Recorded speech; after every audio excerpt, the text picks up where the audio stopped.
Mark. Lovely to see you, my friend. Likewise. Thank you so much for inviting me down to Shift HQ. It's a pleasure. Fantastic to sort of finally get together with you and catch up. Obviously, we spent some time together at the last ClaimsTech, the pitch competition, which you guys were successful in. So congratulations back in 2023. So really just a chance for us to catch up, find out what's going on in the business, find out a little bit more about yourself as well. Sure. So, and again, this is kind of coming from me, who likes to understand things in layman's terms. Yeah. You've got some super clever technology. You're doing some great things in the market. But again, for everyone out there, if you can, in kind of layman's terms, what is Shift Technology and what are you doing at the moment? Sure. So break it down, fundamentally what we are is an AI company that uses machine learning models to solve problems for the insurance industry, whether they're related to automation, fraud, or financial crime. Ultimately, what we plan on doing is being there for insurers so they can spend more time on being there for their policyholders. Super, okay. And we've obviously caught up recently. You kind of explained a little bit in terms of development since ClaimsTech the pitch. Unfortunately, we can't lay claim for all those developments, but cool. It's wonderful to see how things have progressed. So how has the business continued to innovate? So since September, we have continued to develop the way that we always have, which is to listen to our customers, listen to the market really, and understand how we can design solutions that are appropriate for the marketplace. So, for example, when we first launched, we just did claims fraud detection.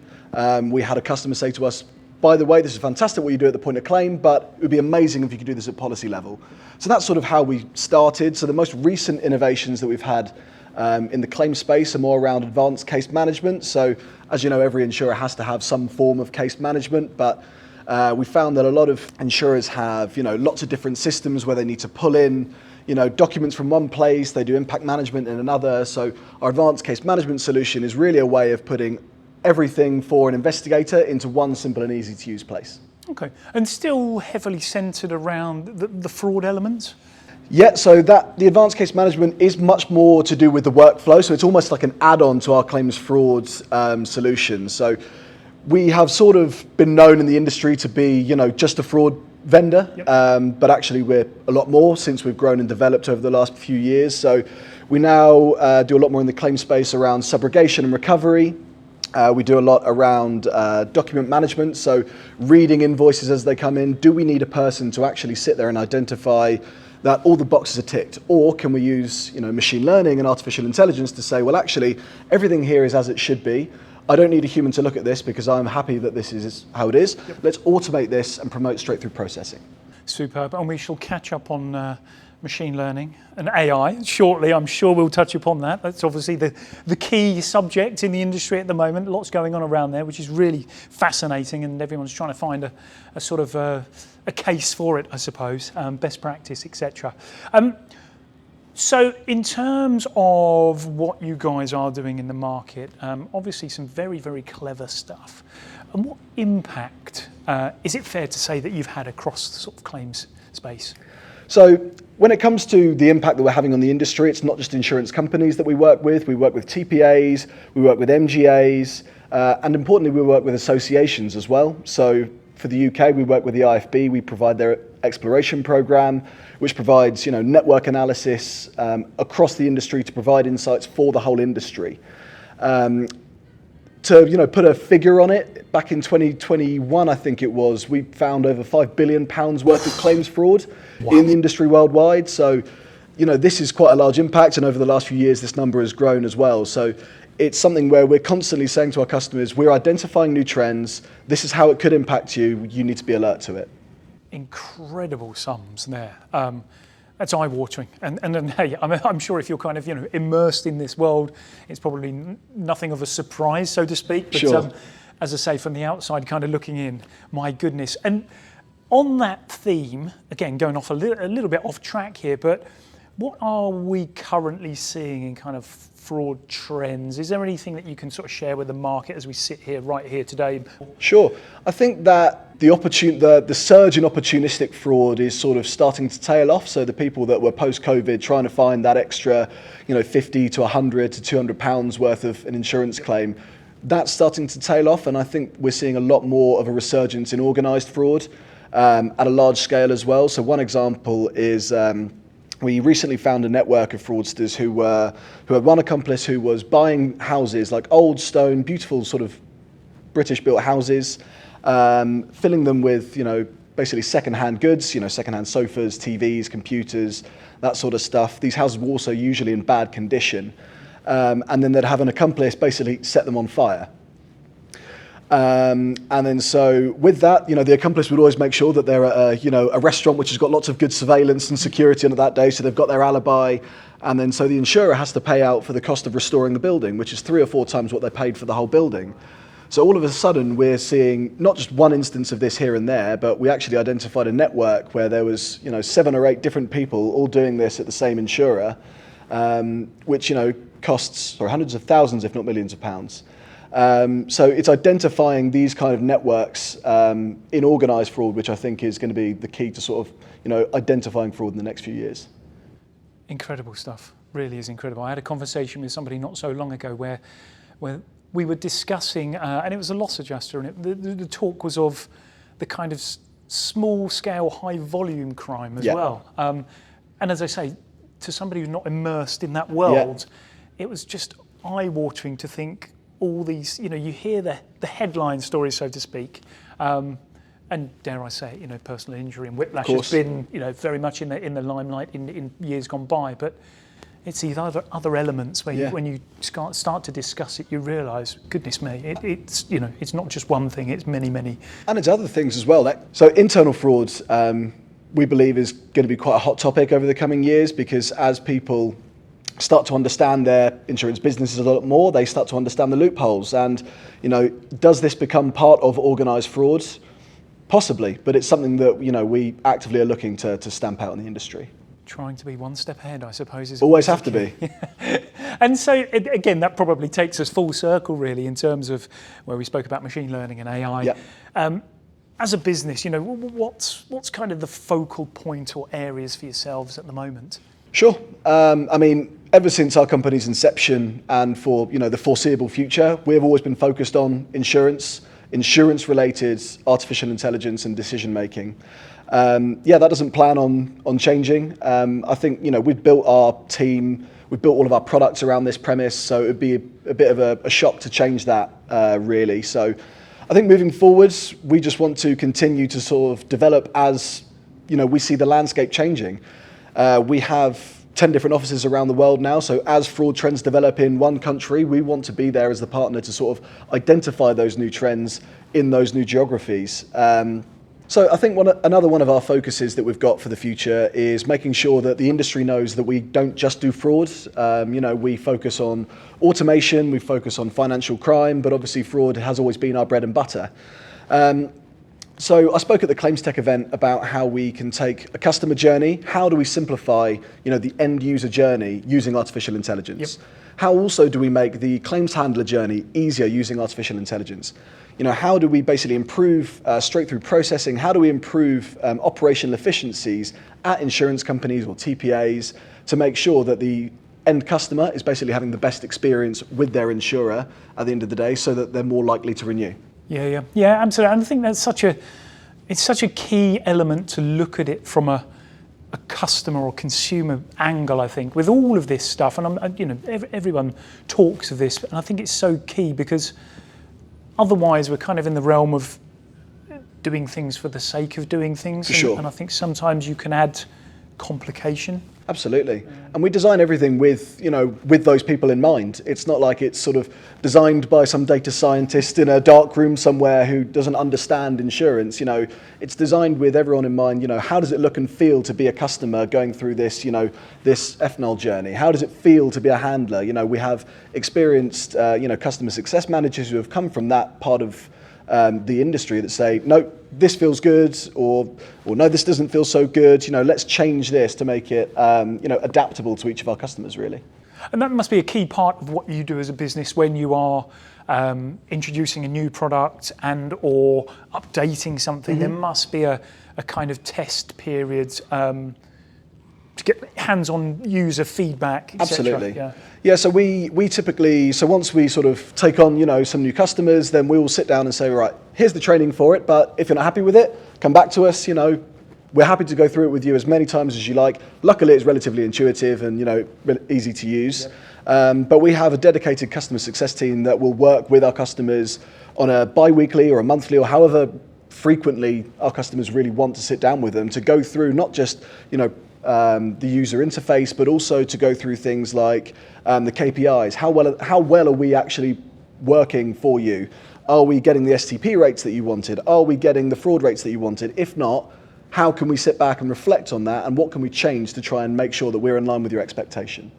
STP rates? Straight through processing. There we go, right, okay. Goodness me, it's all in there. It's all in there. In an industry full of acronyms, you have to check occasionally. I know, yeah, that's very true, very true. So one of the key things that we hear in every kind of event, conference that we host at the moment, doesn't matter if it's motor, home, claims technology, there's a lot of focus on people, i.e. human resource, not a very attractive terminology, but skill sets, etc. How is shift, and it seems kind of sort of a strange thing to say really, because a technology business, but yet you need the skill sets behind it. Absolutely, for sure. So how are you sort of approaching that people dilemma, skill set challenge that the industry faces at the moment? So I think nowadays our track record starts to speak for itself. So we're attracting good talent out of universities when it comes to our more technical side. So data scientists and project managers coming out of some of the best universities across Europe, really. I walk into the office and feel immediately much more stupid because I'm the only one in there without, at least 4 doctorates from Oxbridge. Well, you can always take me in there as well. No. That'll really highlight things. And then also when it comes to industry knowledge, I think people start to sort of see us pop up in more and more places. So we're attracting a lot more insurance professionals, which is great for our, customer success teams, which is, inevitably the people who face our customers, the ones who understand the insurance dilemmas that are going on. When it comes to, developing here at Shift, I've been here for the last 2 years, and I think that the foundations that were laid for development have been fantastic. I was a little bit nervous at the start, but having seen here and progressed here over the last 2 years, there is an amazing progression for for anyone here, whether it's in the data science side, whether it's in the more go-to-market side. That's all been well developed over the last 5 or 6 years, really. And again, having just had a whistle-stop tour around the office, kind of, as you say, a cool place to be. Yeah. Is that even a terminology these days? But, Google-esque, if there is such a thing. You've got the dartboard, you've got the chess game in the corner.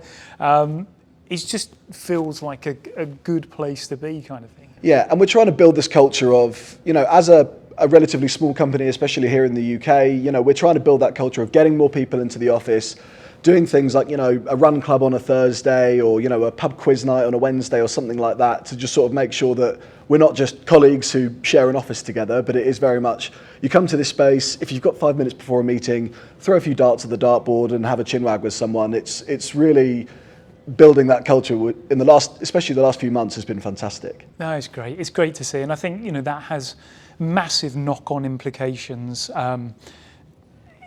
when you are trying to attract talent, be it, university leavers and or, the other big kind of challenge that the industry faces is skill sets from elsewhere. Who is going to transition across to the insurance industry, albeit you are kind of, technology led, so to speak? Yeah. I think it's a question that's been, knocking on the door of the insurance industry for ages, because, even when I was at school, you speak to people and what do you want to do when you grow up? No one says, I want to work in insurance. Very few people. So I think that's inevitably where it needs to start. I think when it comes to building out what a career in insurance looks like, whether that's, on the tech side or whether that's actually in-house, I still think there's a lot that can be done from an earlier level. I think a lot of tech companies probably do a lot of outward advertising for everyone really, whether that's school leavers, university leavers. But I think from the insurer side, there probably could be a lot to be learned from banking and finance, for example. Everyone grows up saying, there's loads of money to be made, in banking. I want to go work for Barclays or Lloyds or something like that. And you just don't hear it in insurance. Yeah, big part of what we're kind of doing with our new generation program. So yes, let's hope we can get some real sort of impetus behind that. And, Absolutely. And take it in the right place. So when we caught up earlier this year with kind of the update, so to speak, since ClaimsTech last year, you mentioned TransUnion in there. You mentioned the case management system. And this is huge amounts of data and insight kind of that you support businesses with. How is that, do you think, kind of enabling supporting the transformation of the industry? Sure. I think partnerships like what we have with TransUnion are exciting for us, because when it comes to, again, putting the fraud lens on it, it enables us to create more scenarios with this kind of data. We enrich the current data set that we have with this supplemental data, and we've got an extensive, partnership network, which we're really proud of. I think it's one of our sort of key selling points, if you will, is that we have access to a wealth of data outside of our own. And that helps us to understand more situations, more scenarios. Is someone under, credit stress? Can we see if someone has had a business fail in the last 12 months, 14 months, whatever it might be? So all of these things can sort of then turn into situations and scenarios that we can then log and then basically push back out to our customers to say, by the way, we've identified a bit more fraud here. This is the reason. Here's the supplemental, whether it's TransUnion data or any of our other partners. And then so onto advanced case management. This was something where, again, like we spoke about earlier, we listened to the needs of our customers, we listened to the needs of the market, and the solution was really designed to basically sit there for investigators, which were an all-in-one place to have your workflow management. So referral comes in, you can deal with the claim, all of the claims notes, you can pass it on to a different handler if you're a manager.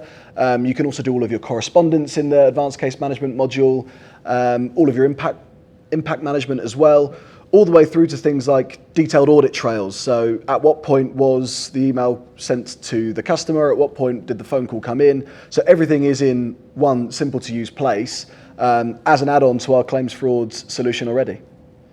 Sounds very neat and tidy, and that makes me happy, because I'm one of those people, I like to know where things are. So, and the whole joining the dots, as I sit here, I'm quite often one to visualize things in terms of, either pieces of jigsaws or just joining dots in terms of how you piece the jigsaw together and kind of push information back out to your partners. Yeah, exactly. Well, it's almost like we get all of the policy information, we get third-party data information, claims information, everything, and we just sort of bundle that all into one.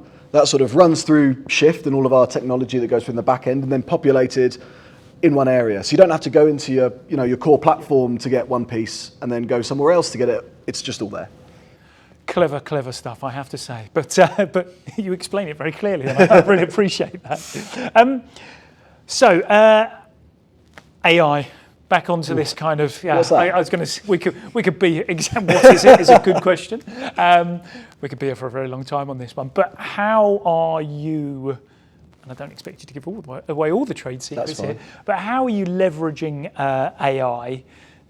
And again, on the negative side, what kind of risks are associated with AI, do you think? Sure. So when it comes to artificial intelligence, we use machine learning techniques like natural language processing to not just automate processes, but to also provide context behind it. Yeah. So instead of just raising a flag, say, we found something here. It says, we found something here. Here's reason A, B, C, and D as to why we think this is suspicious. If it's a fraudulent case, if it's got something to do with automation, then we can just say, okay, well, we understand the context of this claim from the FNL journey. Yep. We understand that, there's been a car crash, they bumped into you from behind. We don't need a person to look at it. So we're basically using artificial intelligence in that way. But another way that we do it is we try and pair it with human intelligence as best we can. So depending on what our customers are after, whether that is, fraud insights or automation, we want to make sure that what is appropriate for our clients is that, we automate as much as possible, but if they want to review a certain amount, that's fine. We want to pair, their skill set that they've already got in-house with the automation abilities, with the fraud insights that we provide, to basically make sure that they have the best and most clear picture of, the decisions they need to make. Fabulous, fabulous. Yeah, I mean, it always is. It's so interesting to see how, as I say, it's being applied within businesses, but then also to sort of, satisfies and serve the customer ultimately. Ultimately, that's what we want to do everywhere, is always provide value to the end customer. I think one of the ways that we provide value when it comes to our direct customers is probably with our denoising and cleansing algorithms. So in essence, whatever solution that Shift provides, it always starts in the same way. We need to understand our customers' data. So we take everything from them, we map it, we denoise it, we cleanse it to make sure that it sort of makes sense to the Shift algorithms. Yep. And then so from that point already we're starting to provide value, because people have such disparate and almost dirty data, if you want to say it, that, like I said earlier, people are pulling information from lots of different systems. Yep. And they don't talk to each other. In some instances, you don't have policy and claims talking to each other. So really, it's just trying to understand, how do we get a single view of a customer? So if Ben Lazarevic has his car insurance and his home insurance at an insurer, am I seen as two separate entities because I'm two sides of the business? I shouldn't be. Yep. I should be seen as the single entity. But we have seen cases where that's not always the case. So it's making sure that everything, like you said earlier, is neat and tidy and makes sense, not just to the handler, but to the business as a whole. And what about the risks associated as well? Because again, inevitably, there's lots of talk about kind of AI running away with everything. But where do you see the risks, so to speak? I think one of the biggest risks that faces not just us, but the whole industry really, is biases in data. So obviously, we've got to be incredibly careful not to train our machine learning models to generate bias based on personable, identifiable information. I can't remember if that's the exact right thing, but good. Things like age, gender, race, ethnicity, things like this. Obviously, I have Serbian heritage. My last name is Lazarevic. Being Serbian doesn't make me a fraudster, but if I try and wire all of my transactions through a Serbian bank account and then through another bank account, that might make me a bit more suspicious. So it's more of the actions I take as opposed to anything to do with me as a person. We need to be incredibly careful of. I think another thing that has been well voiced in the industry is the rising threat of deepfakes. The technology is becoming incredibly powerful, and as a vendor, who prides themselves on staying toe to toe with fraudsters. This is something we're actively trying to ensure we can fight against. It's an ongoing process, like I think it is for most other insurers as well. But I think this is one of the big risks that we're going to see develop over the next few years in insurance. Yeah, very interesting you should mention the deepfakes, because only recently there was a headline I read which was a substantial amount of money, an internal sort of case, and money transferred from an organisation. It was just eye-watering amounts. Yeah, using voice analytics or voice changing to basically say that they're the CRO, wasn't it? And then just say, oh yeah, wire me this amount of money. And wow, incredible. So on that note, and that kind of leads us nicely into what are kind of the other trends, risks, technologies within the insurance space that we're kind of, eyes are on in terms of, where you guys are looking and where the technology side of the insurance world is looking at the moment? Sure. I mean, we've seen quite a big change in the insurance landscape over the last couple of years, especially post-COVID. I think, we've seen a lot of insurers post, losses for the first time in a long time.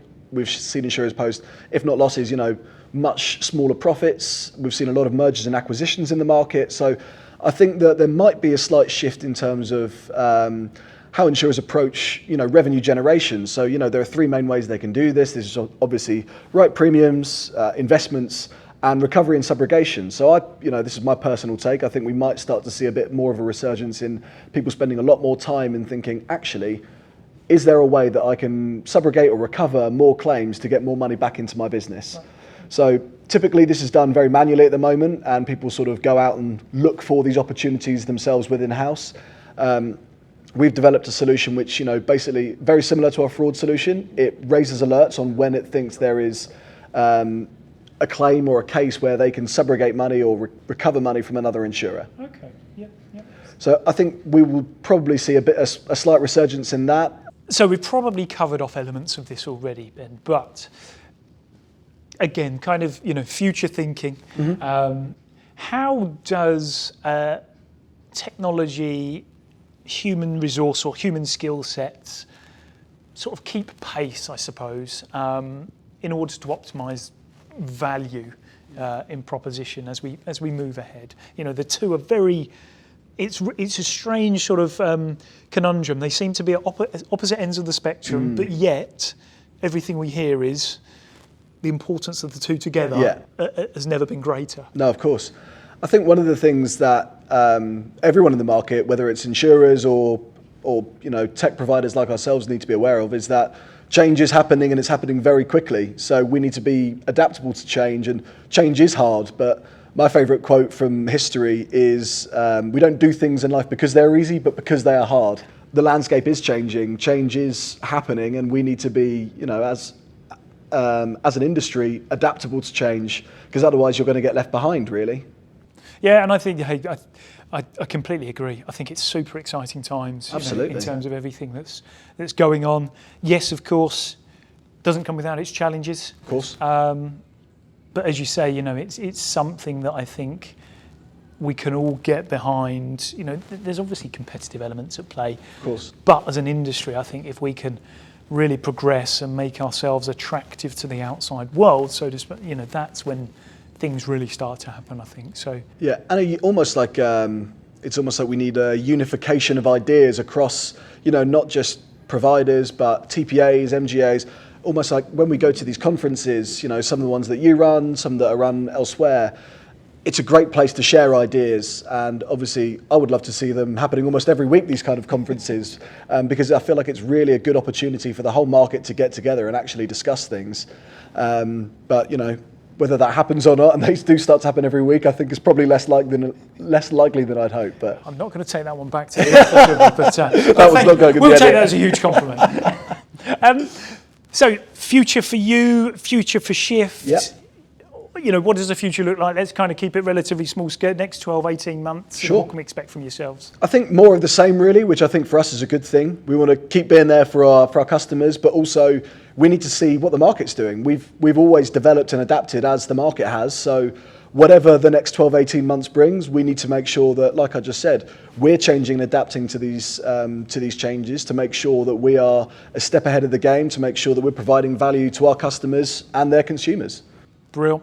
Ben, it's been an absolute pleasure, but before we go, these are the questions that everyone really wants to know the answer so we're on skip to the end of the video for this bit. We're on the quick fire question. What one thing might not many people know about you? That I really like heavy metal music. Okay. Yeah. Come on, name some bands. You're allowed to name Sure. them. So Parkway Drive have been my all-time favourite of late. Paleface Swiss, Knocked Loose. Obviously there's bands like Slipknot that people will know in there. Old school Metallica, that's also great. But yeah, some of the stuff that sort of people will turn off if they hear it because it makes their ears bleed. So. Okay, well that's interesting. I'm sure that will resonate with some listeners. It's bizarre because, you know, it's incredibly aggressive music, but Yes. I find it so relaxing. I sit there and, you know, I'll do my chores to it, I'll cook to it, and there's just someone screaming in my ears. Spirit Box is another one. Wow, okay, well there you go. We learned something new. There you go. This is what these questions are for. What would your alter ego be doing as a career right now? I think I've always wanted to be a secondary school teacher.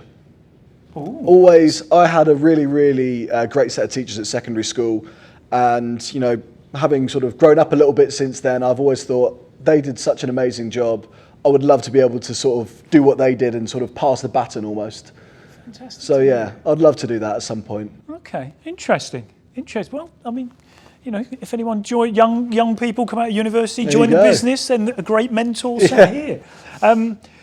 What's the best bit of business advice you've heard, seen, or ever received?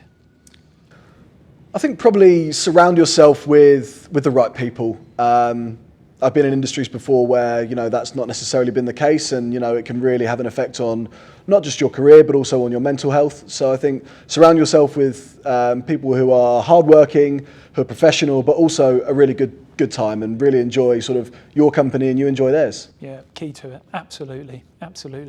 And what might people find you doing in your spare time?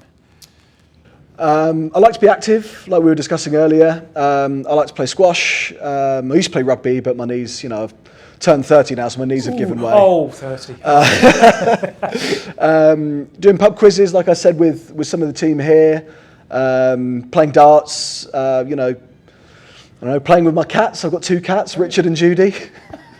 Oh dear, I wonder where that was inspired from. Yeah, no, just totally random names. But yeah, so just sort of trying to be social, really. Yeah. And if I need a sort of, you know, weekend to cool off, maybe try and read a book, but that rarely happens. With the heavy metal in the background. Absolutely, you know, the soothing dulcet tones of heavy metal in the background. Ben, it has been an absolute pleasure, my friend. It's lovely to see you. It's great to hear everything that's going on at Shift. You personally as well, your journey here.